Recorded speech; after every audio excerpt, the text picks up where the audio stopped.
Est-ce que vous saviez que ça n'a jamais été dans l'intention de Dieu que les gentils soient sous la loi de l'Ancien Testament? C'est une déclaration très forte, mais c'est absolument vrai. C'est dans la Bible. Nous allons parler de cela aujourd'hui. Restez donc à l'écoute de la vérité de l'Évangile. Welcome to Gospel Truth with Andrew Womack, a teaching ministry that emphasizes God's unconditional love and grace. And now, here's Andrew. Bienvenue dans notre émission La vérité de l'Évangile. Aujourd'hui, je vais continuer ma série sur la vraie nature de Dieu et nous sommes en train d'approcher la fin de cet enseignement. Laissez-moi juste partager quelques versets avec vous. Nous allons parler sur le fait que Dieu est un Dieu bon et que ce n'est pas vraiment la nature de Dieu que de punir et de nous détester à cause de notre péché. Maintenant, laissez-moi juste vous dire qu'il va y avoir des gens que cela contrarie parce qu'ils se disent « Et alors, qu'en est-il de cela ?»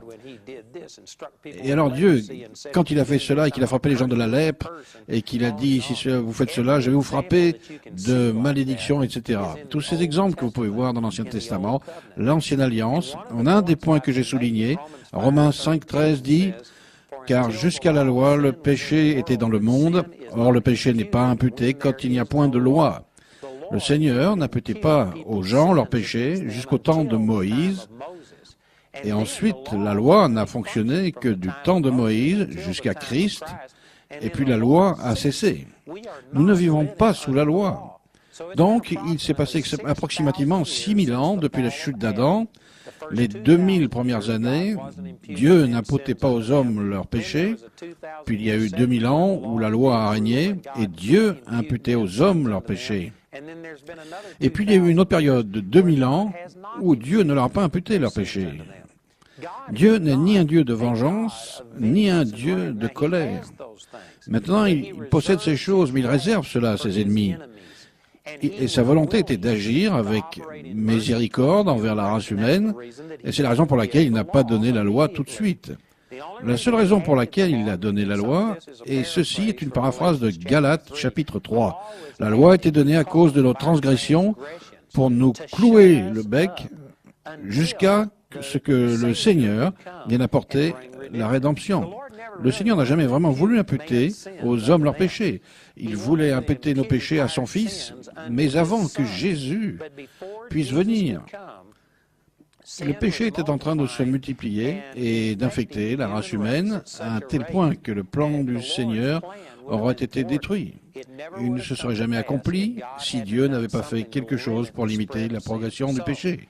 Donc, il a utilisé la peur du châtiment, la peur de la colère de Dieu, pour littéralement faire peur au diable afin qu'il laisse les gens. Et cela a limité le nombre de péchés qu'il commettait, mais le péché qu'ils avaient commis a commencé à les dominer et à les détruire. Vous savez, je pourrais passer beaucoup de temps à expliquer cela. Laissez-moi simplement essayer d'illustrer ceci très rapidement en me servant de ma vie personnelle. J'ai grandi dans un foyer chrétien, nous étions très religieux, et nous ne tondions pas l'herbe le dimanche parce que c'était un travail. On ne faisait aucun travail, quel que soit le dimanche. Vous savez, nous étions plutôt stricts. Et j'étais certainement plus strict que n'importe qui d'autre. Mon frère et ma sœur ont grandi dans le même foyer, cependant cela ne semblait pas les avoir affectés au même point que moi. Ils se sont écartés du droit chemin pour un temps, mais pour je ne sais quelle raison, j'ai pris cela à cœur. J'étais super strict. Je croyais que je devais avoir une vie pieuse ou que sans cela, Dieu allait m'avoir. Et donc, à cause de cela, vous savez, je vais avoir 57 ans. Je n'ai jamais bu d'alcool, je n'ai jamais fumé une cigarette, je n'ai jamais blasphémé de toute ma vie. Et donc, vous savez, cela m'a gardé sur le droit chemin et m'a empêché d'expérimenter, de faire des choses que les autres gens ont fait. Certaines personnes vont penser, eh bien, c'est merveilleux. Il y a aussi quelques-uns des effets négatifs. Je ne fais pas cela par amour pour le Seigneur, par gratitude pour ce qu'il avait fait pour moi, mais je le faisais par peur du Seigneur, par peur d'être puni et rejeté si je ne le faisais pas. Et pour le prouver, comme j'étais un gamin, j'avais des cauchemars récurrents, au moins 2 fois par an, à peu près tous les 6 mois ou quelque chose comme ça. Je rêvais que j'avais fumé une cigarette. Je me faisais prendre sur le fait, il me livrait à la police, et la police me livrait à ma mère, ce qui était pire que la police. Et puis je me retrouvais dans ce rêve en enfer, en train de brûler en enfer parce que j'avais fumé une cigarette. Maintenant, je sais que cela fait rire certains d'entre vous et qu'ils pensent, mais c'est ridicule. Mais vous savez, c'est ce que fait la religion et elle a mis assez de peur en moi pour que je ne touche jamais une cigarette. Mais en même temps, j'étais probablement plus rempli de culpabilité et j'avais certainement un sentiment d'indignité plus grand que plusieurs d'entre vous qui ont non seulement fumé des cigarettes, mais peut-être aussi du cannabis. Vous avez probablement commis des immoralités sexuelles, fait toutes sortes de choses que je n'ai jamais faites, et vous ne vous êtes probablement jamais senti aussi condamné et coupable que moi. Il m'est arrivé de voir, vous savez, des blasphèmes qu'on avait écrits quelque part sur les murs des toilettes publiques, et je me sentais condamné pour cela pendant une semaine. Il me fallait une semaine pour sentir que Dieu m'avait pardonné pour avoir lu cela. Maintenant, certains d'entre vous pensent, eh bien, vous étiez un gamin perturbé. Eh bien, c'était à cause de la religion. Vous voyez, c'est ce que je suis en train de dire. La religion, quand vous mettez les gens dans la peur en leur disant que si tu fais ça, tu vas être jugé, vous pouvez gagner en conformité. Mais vous allez vous sentir plus coupable pour vos manquements, et nous avons tous des manquements. Peut-être que je n'ai pas fumé, ni bu, ni fait toutes ces choses, mais vous savez, j'ai péché, j'ai failli, j'ai fait des choses qui n'étaient pas bien, et quand je les ai faites, toute cette condamnation m'est tombée dessus, et c'était destructeur.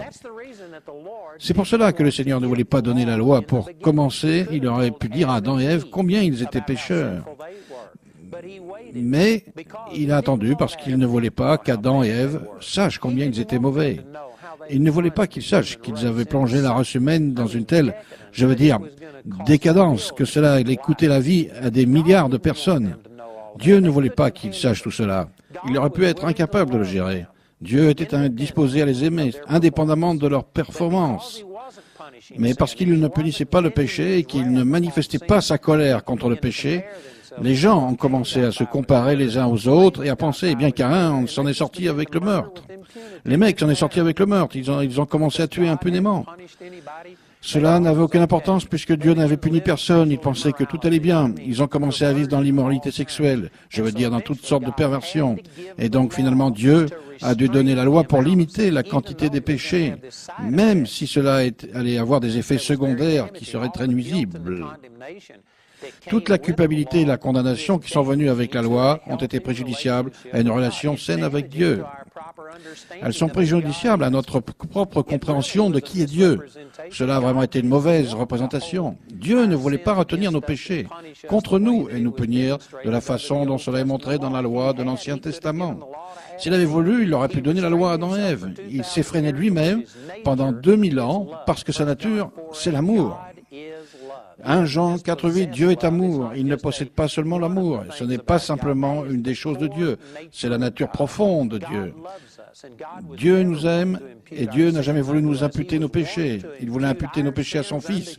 Mais avant que son Fils puisse être là, il devait y avoir une limitation mise sur le péché où il n'y avait plus une seule vierge pour permettre à Jésus de naître. Et donc Dieu a donné la loi, mais ce n'était pas sa vraie nature. Ce n'était pas son premier choix.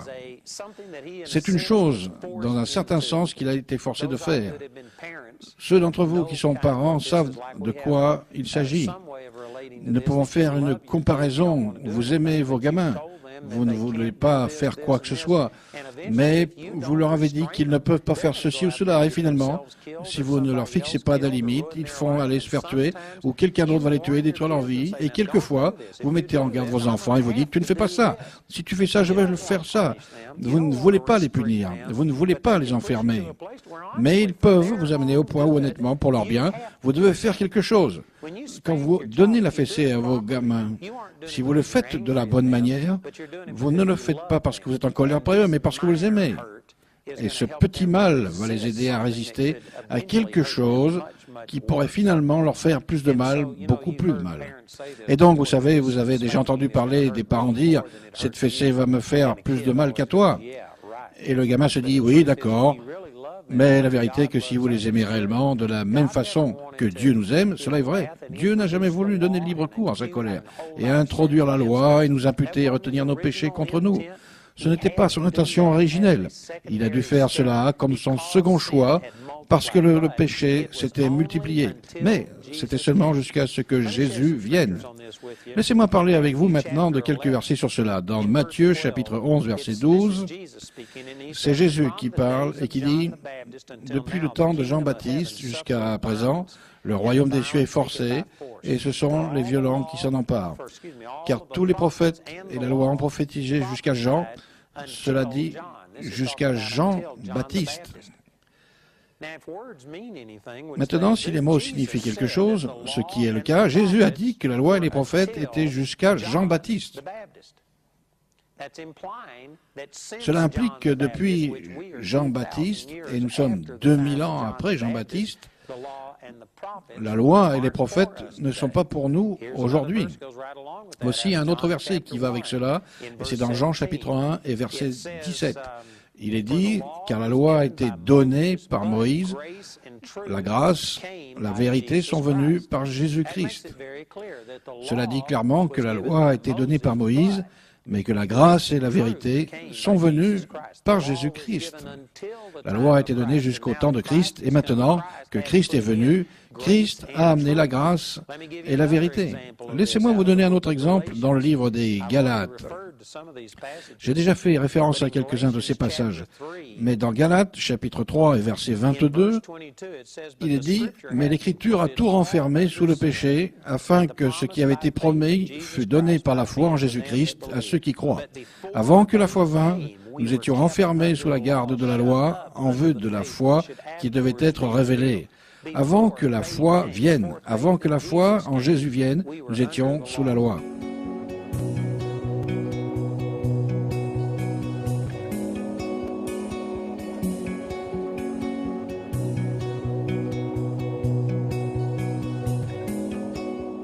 Donc, je lisais dans Galates, chapitre 3, où il est dit « Mais l'Écriture a tout renfermé sous le péché, afin que ce qui avait été promis fût donné par la foi en Jésus-Christ à ceux qui croient.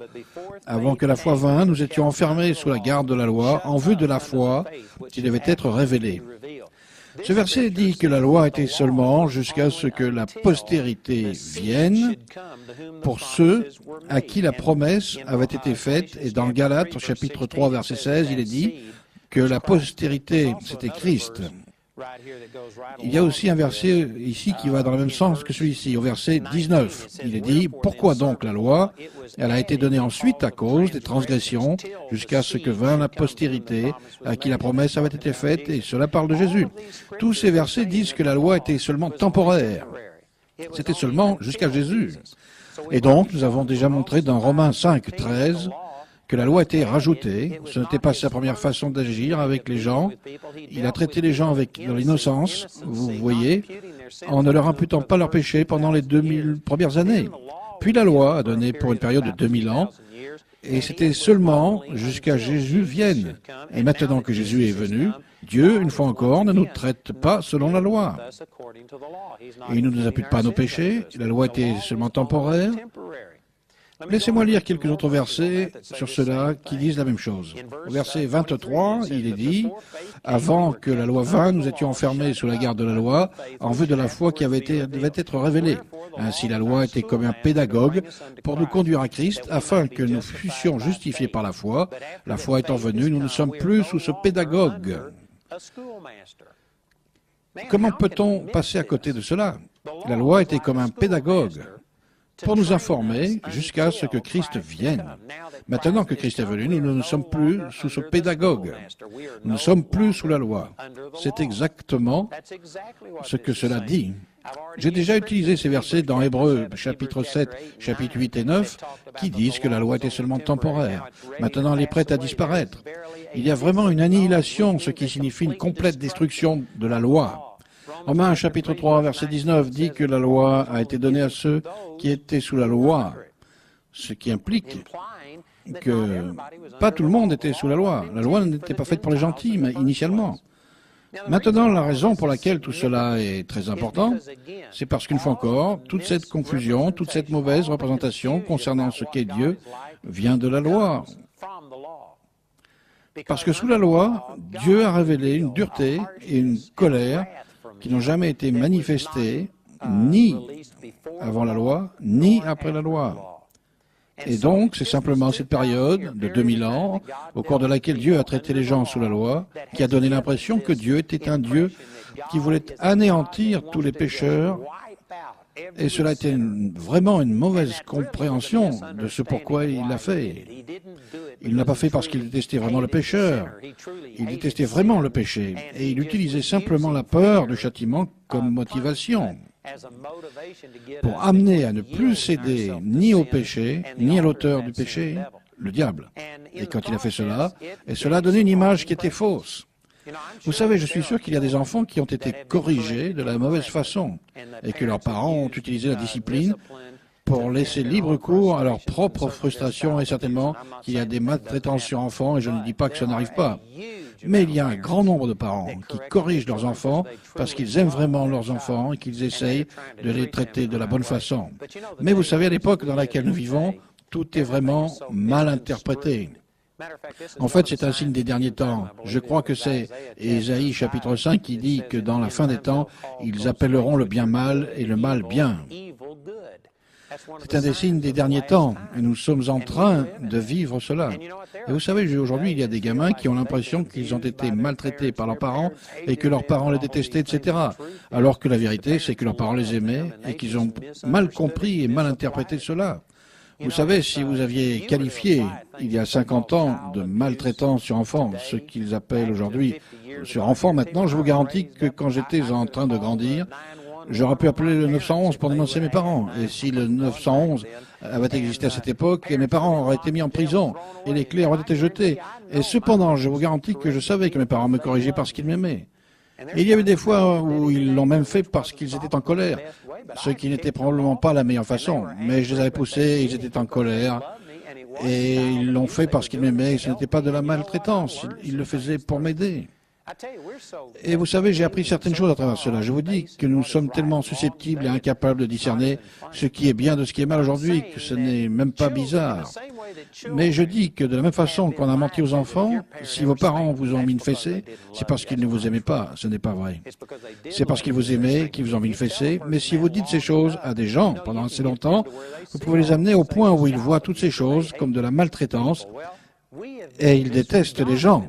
Eh bien, Dieu a été mal représenté. Et les gens ont pris la loi de l'Ancien Testament, sous laquelle Dieu disciplinait les gens. Je veux dire, durement, ils ont utilisé cela pour donner une mauvaise image de ce que Dieu est vraiment. Et c'est significatif pour moi, quand vous regardez à ces 6000 ans d'histoire humaine, et que vous voyez que pendant 4000 ans, au cours de ces 6000 ans, Dieu n'a pas imputé aux hommes leurs péchés, il leur a montré sa grâce, et puis vous comprenez pourquoi il a donné la loi, et en fait, c'est un acte de miséricorde qu'il a donné, et qu'il donne cette dureté et cette discipline, malgré tout. C'était pour limiter le péché et nous ôter cette tromperie de la propre justice, afin que nous désespérions de la propre justice et que nous en remettions la miséricorde de Dieu.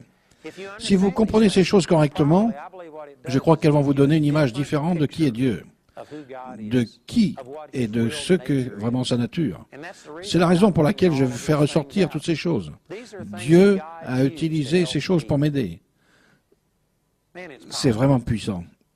Vous savez, j'ai déjà entendu des gens retourner en arrière et dire, eh bien Dieu, quand il est dit que Dieu a fait ces choses dans l'Ancien Testament et que Dieu a frappé cette personne de la lèpre et que Dieu a tué cette personne et il a tué le fils de David qui était né d'un mariage adultère et toutes ces choses-là, j'ai vu des gens qui, pour représenter Dieu comme un Dieu aimant, ont dit, c'est mal traduit, qu'en fait Dieu n'a pas provoqué cela, il l'a permis.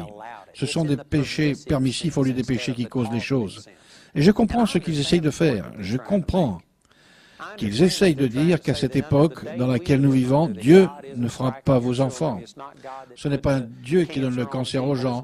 Ce n'est pas Dieu qui fait que votre mariage ne marche pas, que vos affaires ne marchent pas. Et je suis d'accord avec ce qu'ils essayent de montrer. Ben, vous savez, j'ai étudié les Écritures et je ne crois tout simplement pas que c'est ce que disent les Écritures. Ce n'est pas simplement que Dieu a permis cela, que ces choses arrivent. J'ai entendu même une fois un homme dire que Dieu n'avait pas détruit la terre par le déluge, qu'il a juste dit que la terre vomisse ses habitants, et donc il disait que c'était la terre qui se révoltait contre le nombre de péchés, et que c'était en fait la terre qui s'était révoltée, Et donc le déluge est venu et ces choses sont arrivées. C'était juste une conséquence naturelle du péché, mais ce n'est pas une intervention divine. Mais vous savez, la personne, même si je suis d'accord avec ce qu'ils essayent de dire, à savoir que Dieu n'est pas celui qui crée les drames dans votre vie, je ne suis pas d'accord avec cela parce que la Bible dit dans Genèse chapitre 6, elle dit « Moi et moi, je vais faire venir le déluge d'eau sur la terre ». Le Seigneur a montré de façon très claire que ce n'était pas un événement naturel, c'était une intervention divine. Et donc quelqu'un a dit que ce qui est dit est juste ici montre bien que Dieu est un Dieu contrarié et en colère. Non, c'est une exception, et j'ai déjà expliqué cela. Je ne veux pas revenir en arrière pour expliquer cela. Mais la façon dont je vois tout cela, c'est que ces choses se passaient sous la loi. Ce n'étaient pas des bénédictions. Elles n'étaient pas données pour nous aider, c'est une malédiction, c'était le jugement de Dieu.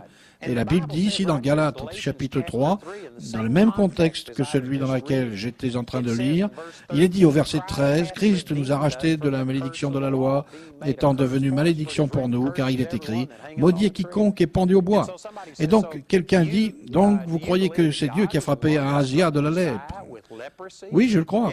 Eh bien, cela prouve que ce que vous dites, Dieu nous impute bien nos péchés. Non, cela prouve qu'il y a eu une période sous la loi pendant laquelle Dieu imputait aux hommes leurs péchés, mais je ne suis pas sous la loi. Ce n'était pas une bénédiction pour Ahazia. C'était une malédiction et Christ m'a racheté de la malédiction de la loi. Eh bien, est-ce que vous croyez que Dieu est celui qui a tué l'enfant de David? Oui, parce que la Bible dit qu'il l'a fait.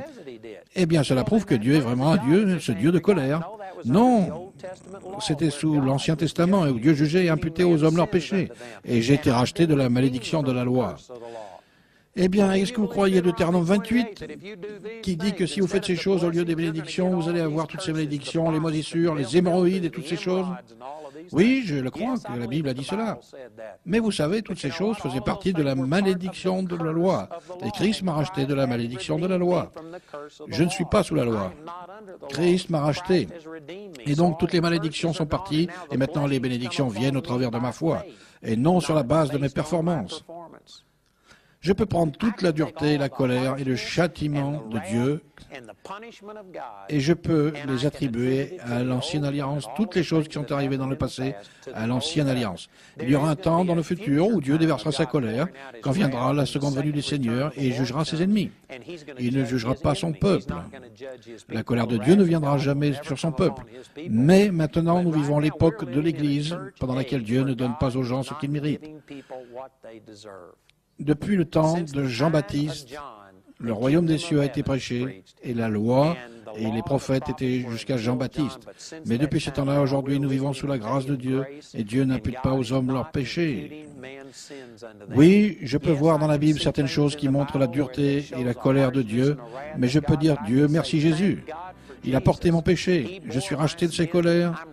Je suis racheté de la malédiction de recevoir, moi, les malédictions à la place des bénédictions parce que j'ai failli et j'avais une période de miséricorde et de grâce et c'est une bonne nouvelle.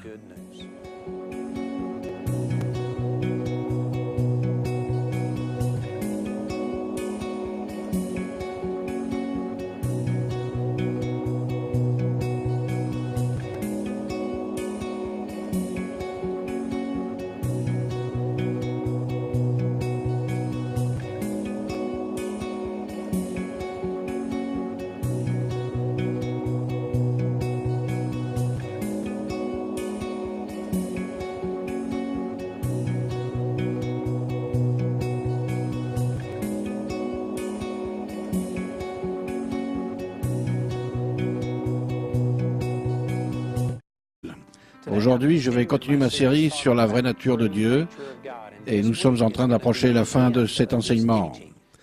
Laissez-moi juste partager quelques versets avec vous. Nous en parlons sur le fait que Dieu est un Dieu bon et que ce n'est pas vraiment la nature de Dieu que de punir et de nous détester à cause de notre péché. Maintenant, laissez-moi juste vous dire qu'il va y avoir des gens que cela contrarie parce qu'ils se disent « Et alors, qu'en est-il de cela ?» Dieu ne leur a pas imputé leur péché. Dieu n'est ni un Dieu de vengeance, ni un Dieu de colère. Maintenant, il possède ces choses, mais il réserve cela à ses ennemis. Et sa volonté était d'agir avec miséricorde envers la race humaine, et c'est la raison pour laquelle il n'a pas donné la loi tout de suite. La seule raison pour laquelle il a donné la loi, et ceci est une paraphrase de Galates chapitre 3. La loi était donnée à cause de nos transgressions.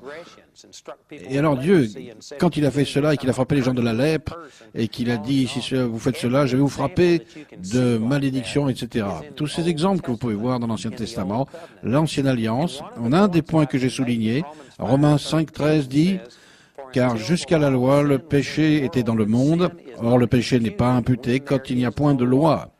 Le Seigneur n'imputait pas aux gens leurs péchés jusqu'au temps de Moïse.